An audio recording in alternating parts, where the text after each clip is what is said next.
వృద్ధాప్యానికి వచ్చిన తర్వాత ప్రతి వృద్ధునికి చిన్నపిల్లల మనస్తత్వం ఉంటుంది. మీ ఇంట్లో వృద్ధులు ఉంటే చిన్నపిల్లలను చూసుకున్నట్లుగా వాళ్ళని చూసుకోండి.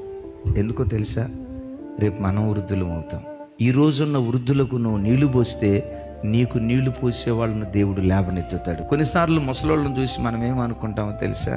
ఈయనకన్నీ గొంతెమ్మ కోరికలే, ఈ రోజు అది కావాలంటాడు, రేపు అది ఇది కావాలంటాడు. తిండి మీద అపేక్ష కాదు, కానీ ఆ ఖాళీగా వండటాన్ని బట్టి అది తిందాం ఇది తిందామని సహజంగా సహజ సిద్ధమైన ఈ ఆశలు ఈ వయసులో పడతాయి. మీ ఇంట్లో వృద్ధులు ఎవరైనా ఉంటే పొర్రపాటున మనస్సులో కూడా చిరాకు పడద్దు. వృద్ధాప్యానికి వచ్చిన తర్వాత వాళ్ళ మనస్తత్వం చిన్న పిల్లల మనస్తత్వంగా మారిపోతాయి. ఇప్పుడు మన బాధ్యత ఏంటంటే, మనం చిన్న పిల్లలుగా ఉన్నప్పుడు అమ్మా నాన్న మనం ఎట్లా చూసుకున్నారో, ఇప్పుడు వాళ్ళు వృద్ధులైన తర్వాత చిన్న పిల్లల్లాగా వాళ్ళను చూసుకొని వాళ్ళ రుణం తీర్చుకునేటువంటి వారిగా మనం మిగలాలి.